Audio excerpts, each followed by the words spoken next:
Hey, hello and welcome to the Feel Strong Fitness Podcast. My name is Justin McClintock, and today we are tackling a vital topic that affects millions. That is the fitness and well-being of our aging loved ones. Imagine a future where your parents maintain their independence, stay active, and enjoy a higher quality of life. You're about to meet Starlyn Weller, a dedicated fitness professional who specializes in empowering aging adults through mobility and strength training. In this episode, Starlyn and I explore why staying active is crucial, not just for physical health, but for cognitive function and social connections. We discuss the often overlooked risks of muscle wasting, the importance of balance exercises, and how open conversations can shatter misconceptions about aging and fitness. Whether you are an adult child concerned about your parents or someone looking to enhance your own well-being as you age, this conversation is packed with insights and actionable advice. Let's get into it.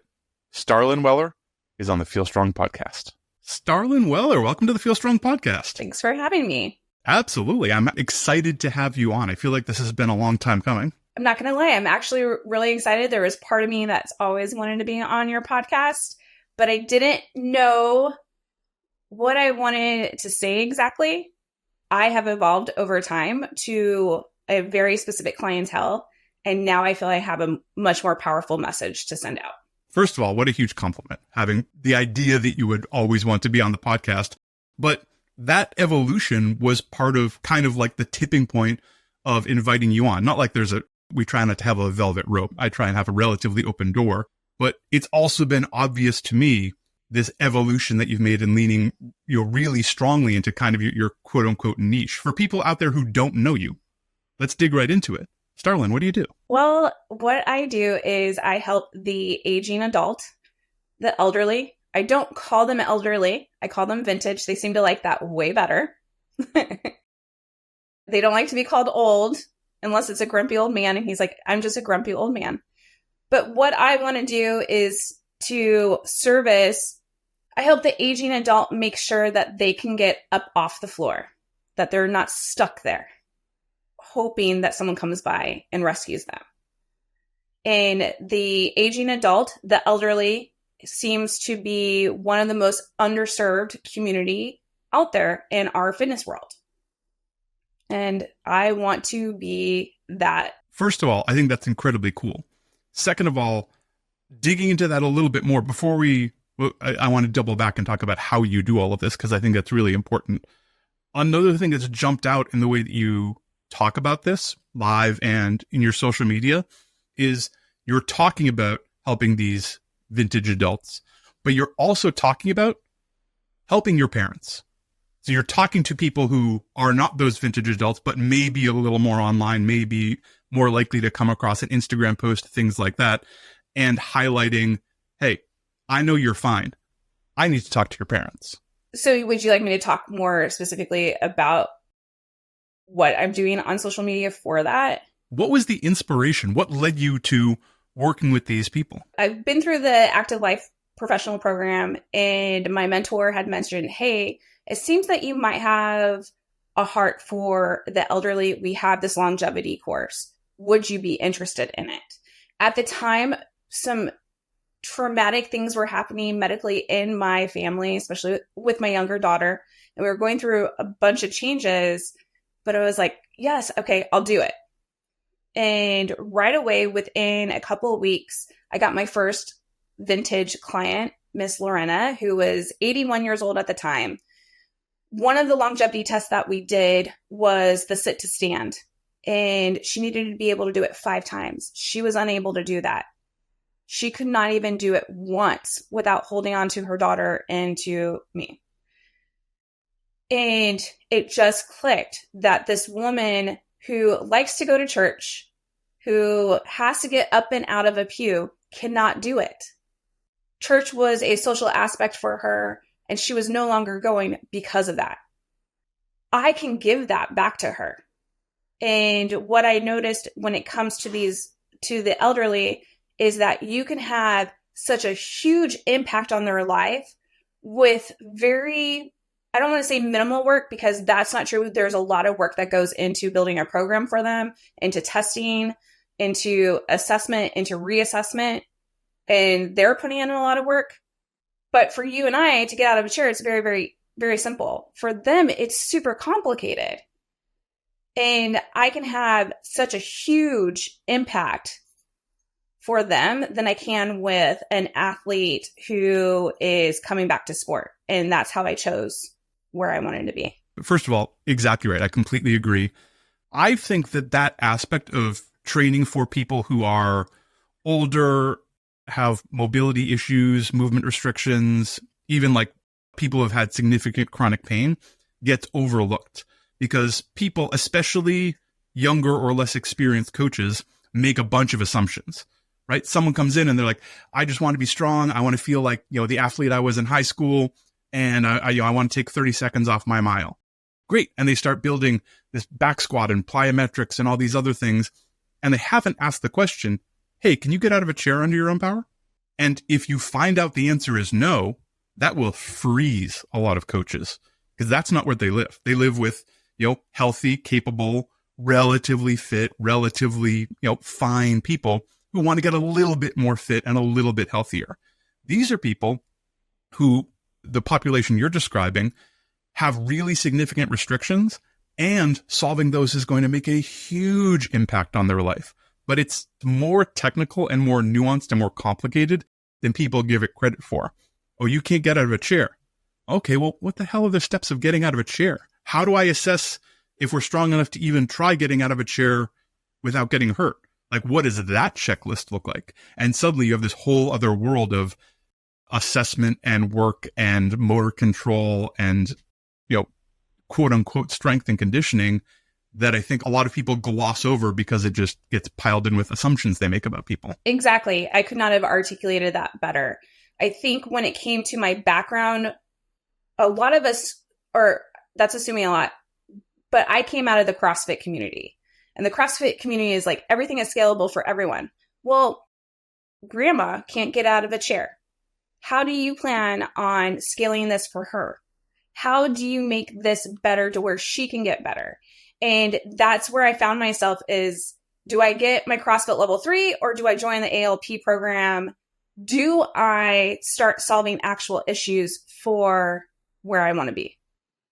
And so you mentioned that some of the younger coaches freeze when it comes to breaking down the most basic movement of getting up out of a chair. For me, I freeze when someone's like, I want to take 30 seconds off my mile. I wouldn't even know where to start. That's not my thing. And I'm okay with that. Well, and because you and I play in similar spaces, right? I work with several older people and a lot of people with movement restrictions and issues. Part of the reason that I love this work so much is I came to the realization that there's lots of people doing that other work, right? If you want to lose 10 pounds and take a minute off your mile, first of all, great goals. I'm 100% behind. There's lots and lots and lots of good reasons. I don't want to minimize people who are chasing that, but there are tens of thousands of other very qualified coaches who are happy to help you. Can I do that work? Yes. Do I find it incredibly motivating and inspiring? No. That's the key thing, is being inspired by who you're helping. And you said you had a mentor who pointed out that they thought you might be really fulfilled and happy in this space, correct? What do you think it is about you or what you were doing or what you were saying that led them to that conclusion? Because they were obviously right. The people that I was helping at the start of my ALP were in their 50s. And so the conversations of how do you find a referral? How do you talk to your current clients who are having those successes? And in that, conversations about their parents started to come up. And so I have ADHD. I have a really great ability to think outside the box when it comes to problem solving. Like, some people think having that is the absolute worst. I think it's amazing. It's a great gift to have, right? So when they're talking about a struggle of their parent and we're in the middle of their session, I'm already over here thinking like, oh, what can I do? I could do this, this, and this. So I've already started problem solving for their mom who was in their 80s. And I was like, great, let's bring her in. Let's just do a few assessments, because I wasn't able to do a full joint by joint assessment because she was incapable. I was going to say, if it's even appropriate to do that. So then I was like, cool, these are what I'm going to hit on some longevity testing. Videotaped it. Her daughter was there watching it, and that's when it really clicked. And that's when my mentor was like, this is where you live. Now, how do I start talking to that particular clientele? Was on a totally different thing. Well, do tell. So I showed up to a lot of marketing labs. Dr. Lance, he's amazing. He's really, really great when it comes to his own marketing. And you can look through my Instagram and go back and see that I was just kind of shotgunning things out there, hoping something would catch. And finally, one day I remembered, I'm going to age myself so bad here. The show In Living Color. Sure. Okay. And the Your Mama jokes, when they would do like the Jeopardy style one of Your Mama So. I know exactly what you're talking about. I think they even had a Your Mama joke in Sister Act 2. And I'm not going to say it because I don't want to offend anybody, but it still makes me giggle. So I was like, cool. Well, what if I set up, instead of saying your aging parents, because it was making the hooks too long, what if I just said your mom? And that kind of started that. Now, when it comes to my social media, before I even got to that niche of a group, was talking to the young adults about their aging parents. And it wasn't until recently I put out a reel about my own feelings around the aging adults in my life that I realized how much or how many adults were hurting watching their parents essentially waste away slowly. And the feedback I was getting, for me, viral videos aren't like 1 million views. It's maybe 1,500 views. But if I'm getting DMs off of it, that's success to me. Yeah, 100%. That's success. And then in there, I'm asking, well, what in that reel, what were you feeling? And they were giving me specific situations, other words that I had not thought of that they were feeling. And I was like, oh, this is where I need to be. I think that's really powerful. And I suspect a lot of people can relate. This is common. You're a mom, and I suspect you feel this toward your family. People are often more willing to take action, do things, spend energy helping people they love before they're going to work on themselves. So I think this is a really powerful two-pronged approach that you kind of have, where you're primarily after this older population. You will work with their kids because you can also help them, but you're going to talk to them about their parents too. I suspect it's much easier to have someone encourage their mom to be consistent than to keep that person consistent, if that makes sense. It does. And that is one of the I don't have very specific calls to action of save this. What I do ask when people are in there and they're reading the captions or watching the information is, hey, share this with your mom. Now's the time to start talking to your mom.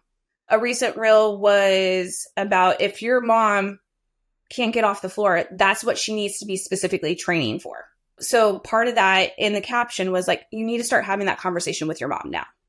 Because we're at the point to where I'm not really good with statistics, but an adult that's 60 years or older is losing, 3 to 4 pounds of muscle a year. That's huge. Well, also some of these people are widows or widowers or just straight up single. And so now they're not even making actual meals for themselves, right? So they're not even ingesting the calories that they need to support their current system. They're not even ingesting enough protein to heal or recover after a workout.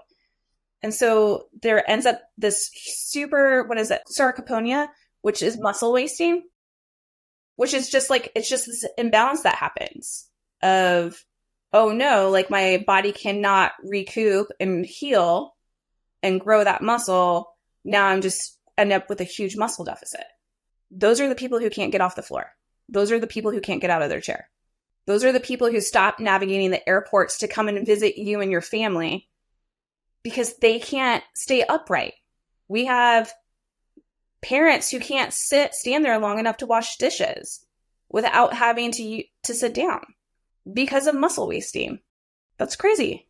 A lot of what you're describing, first of all, I suspect there's people out there whose ears are pricking up, because a lot of this is stuff that's relatively easy to stay kind of hidden, right? Especially if an older person lives on their own, they're unlikely to tell anybody that they have to do the dishes in, 3 or 4 spurts, because they do it once they're up for 3 to 5 minutes, they're gassed and they have to sit down and recover from that.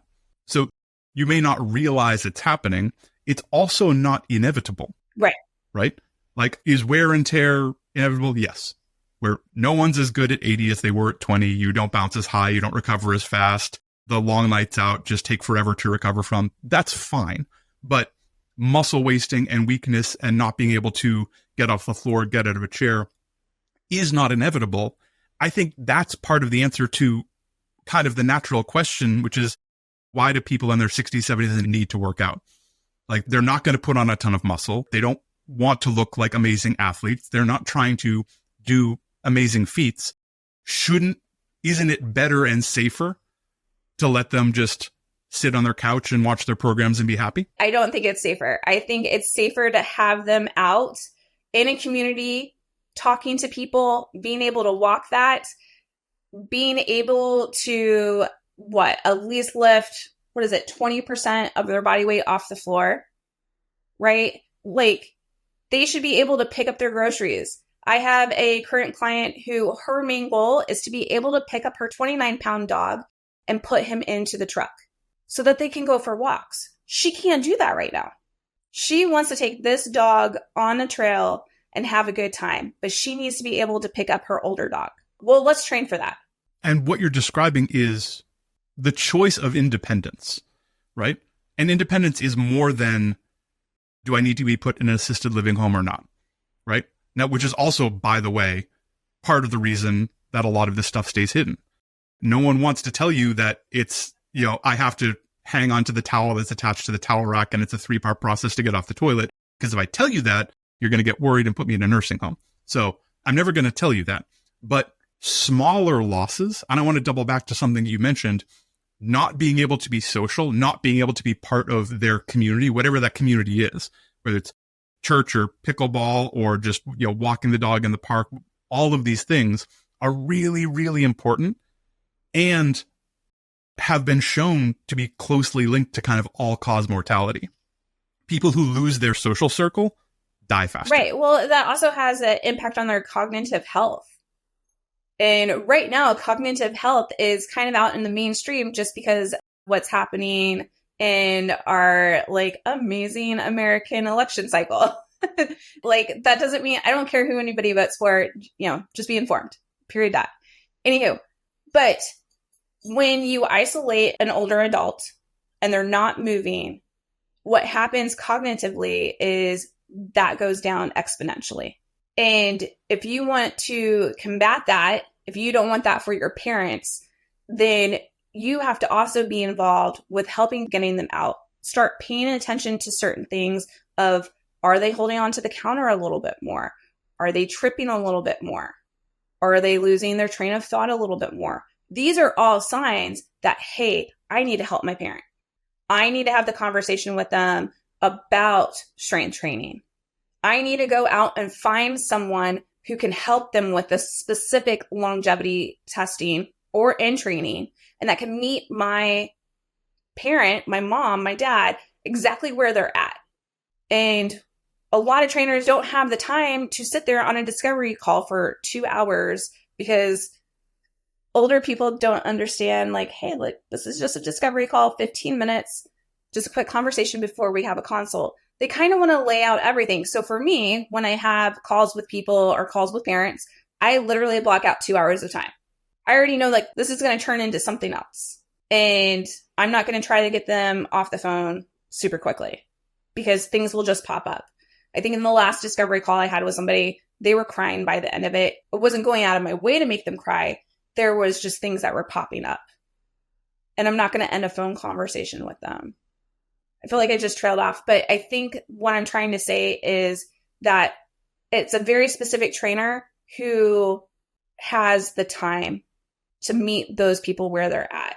And if those people need to talk a little bit longer, then that's what I'm going to give to them. And that's part of meeting them where they're at, right? It's not necessarily that they're speaking more slowly or Correct. poor at articulating what's going on. There might just be more to dig into, especially if people are feeling vulnerable or fragile or, worried about talking about some of these things, whether even just because it's hard to admit that you can't do relatively simple things, right? It's not easy to admit that I've been avoiding walking the dog and just letting him out in the backyard for the past 3 months because I'm afraid that if he goes after a squirrel, I'm going to fall on him, won't be able to get up, and it's going to be an emergency. Yeah. I suspect a lot of those people also don't know there's a solution. So what I did for a while is I was following AARP on Instagram. And I was like, okay, which now I get emails constantly. Sure. Like, now you're in the system. Now you're never getting away.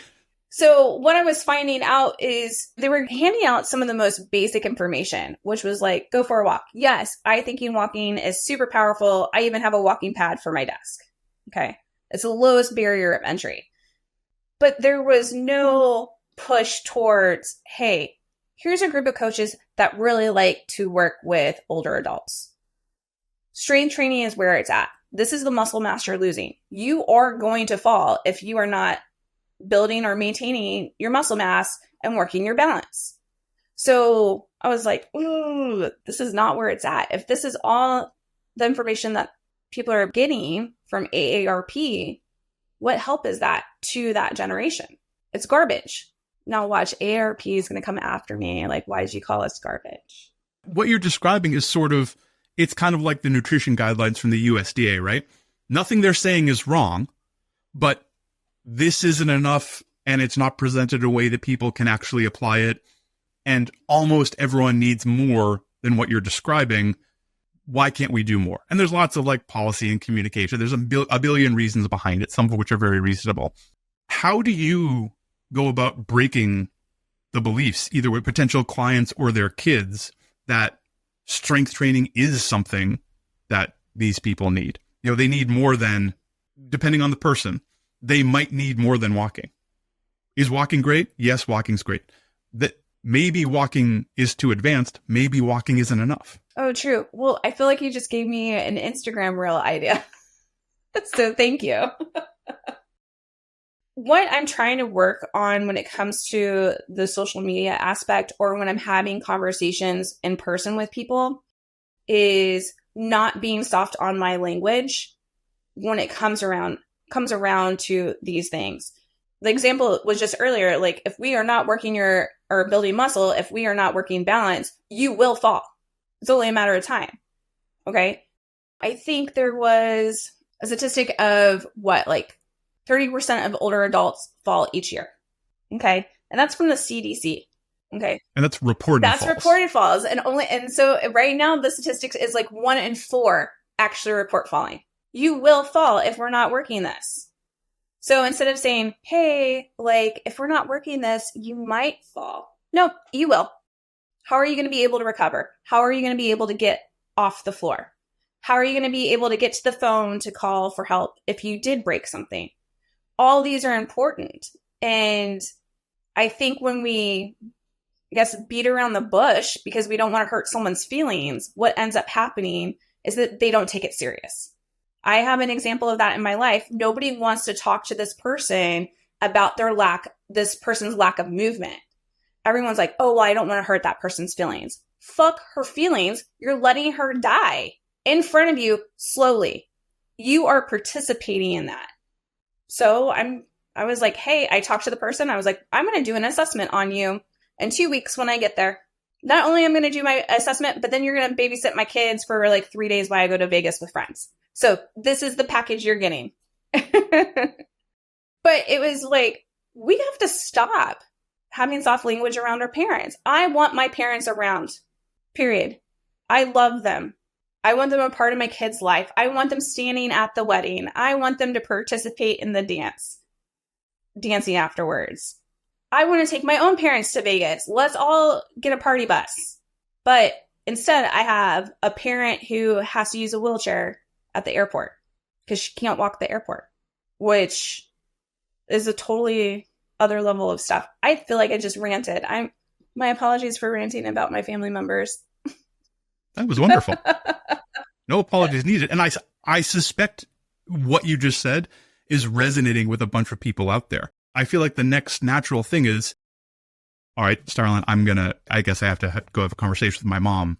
Where do I even start? And I know I just said to have like some hard language, but to start the conversation, it typically is very gently, because this particular generation, one, doesn't want to be a burden to anybody. I think we have the idea that they don't have money when they actually do, but like they're just putting away for like those rainy days. And so be prepared that like as a young adult, you're probably going to be the one who's putting up the money for a trainer, because a professional trainer costs money. It's not the trainer who you're getting for like $30 a session. They're not going to solve your parents' issues. So one of my clients, her daughter pays for it. And her daughter gave me specific instructions. Do not tell my mom how much this is. Her mom can get out of a chair now. Her mom's goal was to walk around Ross shopping without having to use the shopping cart as a walker. That has been solved, right? I think I just went on a tangent. Again, apologies for that, ADHD. But when it comes to your parents is, hey, mom, I've noticed this when you're washing dishes. One, can I help you? And you get in there and you start helping. And then you start asking questions. Questions are the most powerful thing. People like to talk about themselves. Is it more difficult now for you to stay standing up? I noticed you started leaning more. Oh, I've noticed you started tripping more. Have you been tripping a lot at home? And so just starting to have those conversations, because one, your mom might not even have noticed. And then you're bringing that conversation to the forefront. Doesn't mean that like, hey, you're going to have that conversation right then and there. Let's get you a trainer. Let's go. We're going to do this. No, but it starts it.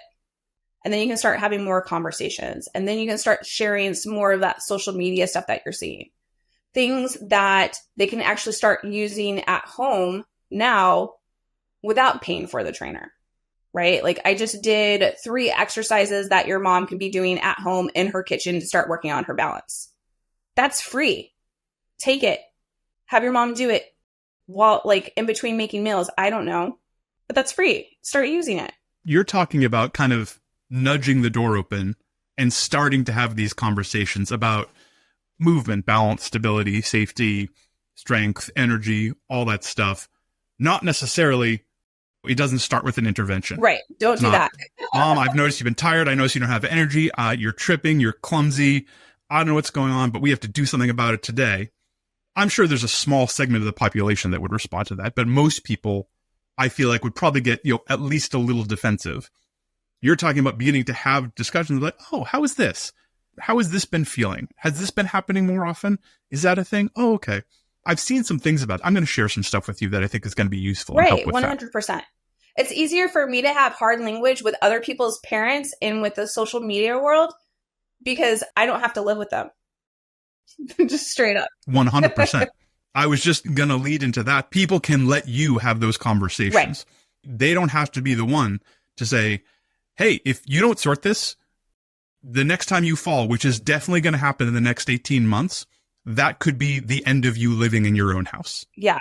But Starlyn can say that to them. Oh, just thinking that out loud. Like, what do I want for myself when I'm older? Well, guess what? Whatever I want for myself when I'm older, I guarantee you my parents want that now. So, yeah. Anyhow, that's where I'm at. Yeah, ditto. I've told people for many, many years that I'm training to get off the toilet when I'm 80. The toilet, you just reminded me. I had a client who, she was in her 50s, didn't have enough strength to get off her toilet. So what she would do was slide as far enough back on the toilet and put her hand on the seat to push off. And I was like, how does that work in a public restroom? Because I'm a germ freak. And I was like, this is not good. I've projected my germophobia onto her. And I was like, we got to fix this. I didn't give her an option. I was like, that's a no-go for me. I'm never going to shake your hand again until you can get off the toilet by yourself. That's a good one. I read many years ago it's like the leading indicator for being put into a nursing home, not being able to get off the toilet by yourself. Because one of the normal outcomes from that is they call someone to help them out of the bathroom. And that's really scary to get a call. I'm like, oh my, I have to go to my mom's house, which may or may not be particularly close by, or send someone who's closer to help my mom off the toilet in this very vulnerable, probably somewhat embarrassing situation. And people say, well, this obviously can't happen. Like, if you can't even go to the bathroom, then there's no way you can live alone. And that is often one of the tipping points to people ending up in assisted living. It's interesting because I lived in Korea for like 3 times. And one of the times we lived in a Korean apartment, and it was really, really nice. But they had in each bathroom a speaker phone system. And there was a red dot for emergencies. And it was literally because for older adults to press to come for help, for the fire department to come. And then like you bring up the whole like embarrassing thing. If your mom or dad end up being that embarrassed, because I would imagine it would be horrifying to have that happen. Would that force me to want to isolate more or to fix the issue? I don't know what I would choose. I'd be so embarrassed. I would then probably want to isolate it even more and not even fix it. Yeah, withdraw and isolate, especially if you don't. And this is one of the reasons I think your work is so powerful. I think there's a lot of people who don't realize these can be solved, who don't realize that someone in their early 80s can get stronger, can become more agile, can improve their balance. Have they lost a step or lost some things? Absolutely. Can they regain a lot of that back? Yeah, actually they can. Is it easy? No. What's the other option? I think one of the things too, when it comes to trainers who are not professional trainers, is they don't understand the full scope of recovery, especially when it comes to the elderly and the lack of resources that the elderly do have for recovery. And so there has to be a lot of planning, even in a program day, of how much rest are they going to use during this? How mentally difficult is this particular movement for them? Is that going to dictate how many other movements we have for their session? So I think when young adults are like, cool, I'm going to go and find a program for my mom who is having a difficult time, they might not even know the questions to ask this particular trainer. They're just like, cool, I'm getting my mom into a program. Well, in that, the risk of injury comes up too. Because if you have a trainer who doesn't understand how to set up a program for your mom correctly, that's a whole other issue too. Because it is a vulnerable population. I am vulnerable, I'm saying, can be taken advantage of and then end up in a worse place than where they started. This is a giant can of worms, Justin, all over the place. Yeah, it goes all the way down. And one of the things you're highlighting is the importance of individualization for people, especially early on, right? Like actually assessing, getting a really clear picture, both through this very extensive discovery process you described and testing, assessing, to find out what even needs to be worked on. And then maybe the goal is, and I've absolutely done this with people, maybe the goal is get them into that silver sneakers group because they have some friends who are doing it and it sounds like fun, but they're worried it's going to be too much for them. 100%. If success for us would be both the client and I are confident that they're now strong enough and it's a really good idea for them, super high five. I won. What a huge success. But, oh, my mom is having a hard time with balance and motor control and strength, and I'm really worried. I'm going to sign her up for the older adult group fitness class. Maybe, but how do you know if it's any good? How do you know if they're actually a good fit for what that class is designed for? Because it's not designed for one person. Correct. I think you hit on a really good point. I recently have been hanging out with an older adult female group at my local church, and they really love their Silver Sneakers group, which is awesome. I'm glad that they're out and they're doing something, but I'm also watching these women sit down for our conversation and coffee. I'm watching them get up. I'm watching them navigate the space around them. And the Silver Sneakers group class that they're doing at the Y is not solving their most basic needs. And it's a tough place to be and have that conversation sometimes with these people. You touched on this earlier, but I think it's an important part of it. Do you find navigating the financial aspect of what this requires harder, easier, different with an older population? I think had the privilege of by the time someone has sat down and started talking to me, they've already bought. I haven't had the financial objections yet, right? And maybe that's because I do more of setting up before ever having that consult or that discovery call and solving those objections way in advance, right? I don't want to be on a call with somebody and waste their time if they're not going to be all in. And that's also finding out what it is a priority for them, whether or not for that elderly person, if that's a priority to fix this, okay, to have that independence. And then also finding out whether or not it's a priority for the child. If it's a priority for both of them and they're sitting, let's say like a 7 or an 8 out of 10 on the priority of like, my mom absolutely wants this. This is a 10 for me. I want this for my mom. Then I never have the financial objections. Yeah, that makes perfect sense. And it seems in some ways easier to obviate the investment of it all, right? Like you described someone who can't get out of a chair, who needs to be in a wheelchair at the airport. Like, so the actual solution to this is actually, it's tough and it takes time and it takes assessment, it takes consistency. But real talk, if you were to write me a check for $5,000 and that meant your mom could walk through the airport, would you do it right now? That's a great way to put that. I have not put it that way before. It's a little direct, but that's what we're talking about, right? And the answer is, of course. Oh, if you could, you had to rush to the emergency room and see what happened to your mom, and that was really scary. If you were to, if I said, well, give me $6,000 and it doesn't happen, you would probably do that today, right? And I'm not trying to scare you. This is just the reality of life. These things are going to happen. They need these capabilities. They need this strength. They need this balance, or life-changing, potentially bad things are coming. So we can invest now, or in the next 5 years, you're going to do it anyway. So when do you want to make this decision? Or in 5 years, you won't be able to get someone like Starlyn because you're going to have a clinical physical therapist do a lot of the work because now they can't move themselves. What's interesting too is that for me, when you're talking about this, it also brings up a point is that the child is now also learning that investing in their health now is going to prevent this in the long run. So that, like you said, the double prong approach. And so if the child is seeing this, seeing what it's costing, the time, the effort that goes into it, they're like, do I want to be there or do I want to start solving these issues now, right? For themselves.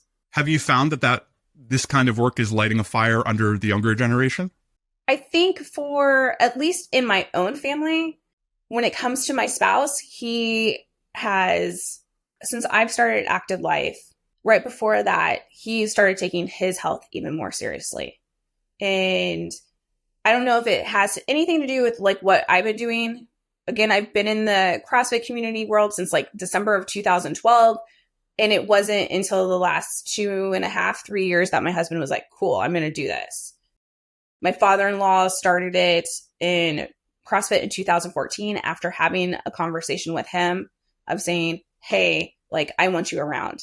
So he was like, cool, I'm going to take this more seriously. I think that if you want to do good work, if you want to change the world, it starts with an individual. Like, yes, I'm putting things out on social media, but the biggest impact, what I would consider my ministry in this sense, is that elderly woman who was in my garage yesterday. It starts there. I'm going to change her life. And then whatever happens in her life over the next few months, I'm going to let her be the fire for her family.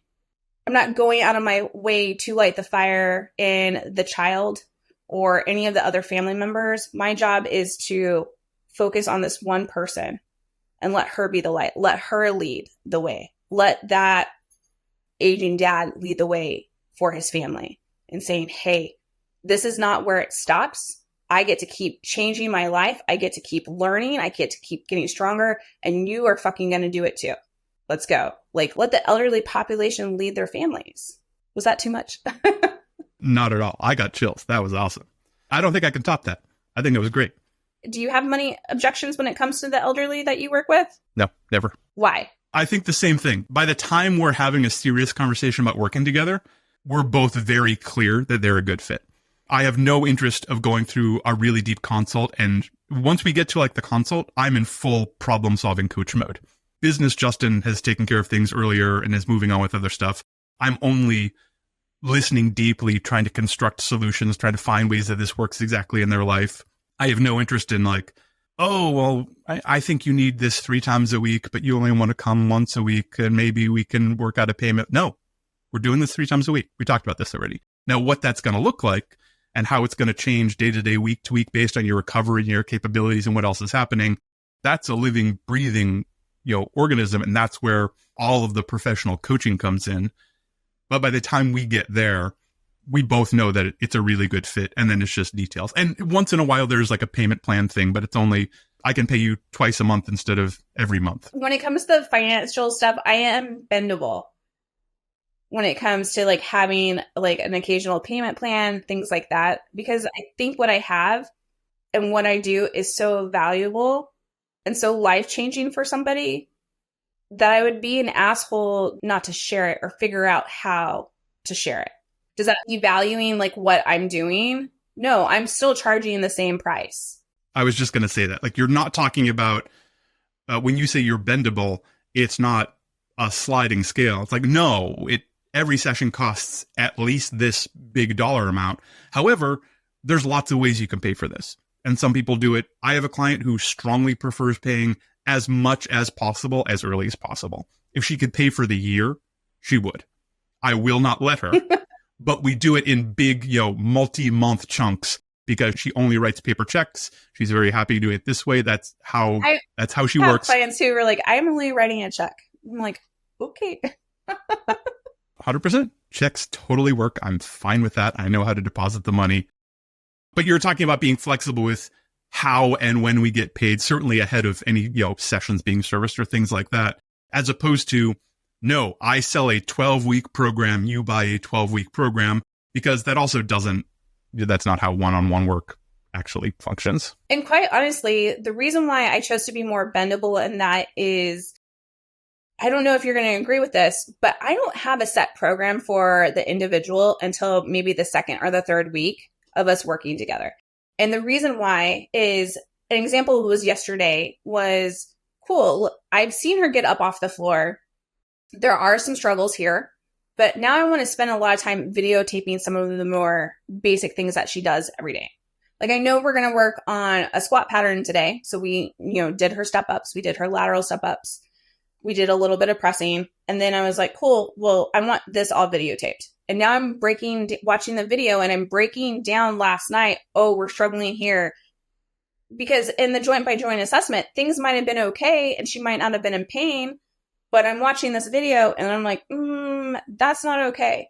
So I'm leaving myself open to making changes or for the first couple of weeks until I finalize a program where I could be like copy and paste, progressively overload. That's exactly what I do. That's what I do with everybody.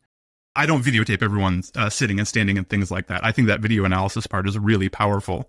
But I always tell people, like, at least the first week or two, we're just testing some stuff. Right. And I have a guess. I have after we've done like consults and intake form and a long discussion and a movement assessment and a joint assessment, like, I think I have a plan A, but there's still, I haven't seen you move a load. I haven't seen you move at speed. I haven't seen you do lots of things.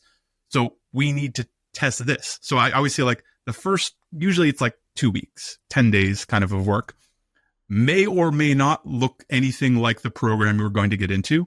Right now, we're just collecting a bunch of information. And it's about you and what you're capable of and how you're feeling right now. And then sometimes it's like, once in a while, like, nailed it. It was perfect. We're keeping that program. Most of the time, it's pretty close. But, oh, you know what? You did 30 step-ups at the weight. We don't need to work on step-ups anymore. You're great. Your step-ups are crushing it. I've had a client that can do the 30 step-ups. 30's a lot. And 30's usually a misfire on my part. Like, if I assign something and they're like, I got bored at 30 reps, you're like, oh, well, you are much stronger than any of these other tests indicated. I'm glad we tested this and didn't spend the next 8 weeks working on your step up. Not that you can't get stronger, but as far as things that are important for us to work on, that has now dropped to the bottom of the pile. There's lots of other stuff that is more important. The low-hanging fruit is here. The stuff that's on fire is here. The step-ups are fine, and we might do stepping stuff, but it's not really a concern. In person, my whiteboard for the first couple of weeks looks like a mad scientist. So that's unique. Now, when it comes to elderly, and so I have 3 different types of clients. I have absolute in-person, I have a FaceTime in-person sessions, and then I have full remote. Some people, when it comes to the elderly, it's really difficult to have them fully remote, right? I want to be able to see what's happening. I want to be able to gauge their day. I want to be able to talk them through a movement. And typically their technology-wise, they are not there. They have a hard time opening up TrueCoach and putting in, like, that is not going to happen. So for me, realistically, when it comes to elderly, I like to keep them in person, FaceTime sessions, or absolutely in person. I do have remote clients who are in their 50s, who are more than capable to being in a space by themselves and navigating that space. So even then, when it comes to the elderly, like, you're having to think about technology and how you're going to make this work in their life. So even on the sessions that I have online with them where it's in person, I'm the one that's putting in the information. I'm the one who is, recording. I'm the one who is putting in the weights. They've never opened up their TrueCoach, right? That's all me. And what I've noticed also about those in-person Zoom sessions is I get really extensive notes. Yeah, I bet. Because they're resting especially with the elderly, they're resting in between sets about 3 to 4 minutes so that they're absolutely back to baseline. So I'm in there, like, just chomping on the keyboard. So their program ends up even more narrowed. That's a really cool aspect where you're saying, just to slightly restate it, so you're doing live FaceTime, live Zoom, live whatever, virtual sessions with somebody, but you're both live. You see them on a camera, they see you on a screen, and you found that you can take even more notes and get even more specific in that setting because you're not also physically moving around the space and changing dumbbells out and doing all that stuff that happens with a live one-on-one in-person session. You have a little bit of freedom where you're also sitting in front of your keyboard and taking a ton of notes as to what's going on, ideas you're having for what's coming next, where else this can progress. So typically I have a client who's in their 60s. They have a home gym. He is able to move his own weights, things around. So that is relatively easy. He started off as in-person and is now in-person remote. Now when it comes to the 2 people who are older and don't have that gym space or anything like that, we start off very basic. Once they've been enrolled, I've sent bands, I've sent a couple of balls or something like that. I'm like, this is what we're going to be using to work. I've had the child ask, what do I need to have this program work? And I'll be like, this is the list. And it's the most basic list. It's not like a full set of dumbbells or anything like that, but it's a basic list where we can start hitting the lowest hanging fruits and we can get your parent into a better place. So even having that on file has been a huge thing. So it's easy of sending it off. They're like, it has the links to purchase, and they go and they do that. What a great resource. So you're saying someone who is listening to this and thinking of their parents could reach out to you, say, what do I need to get started? You send them a note with some links on it. They purchase those things and set up a meeting for their parents to talk to you via Zoom, FaceTime, something Absolutely. like that. Wow. You just saying that out loud, I'm like, wow, I was very smart in that.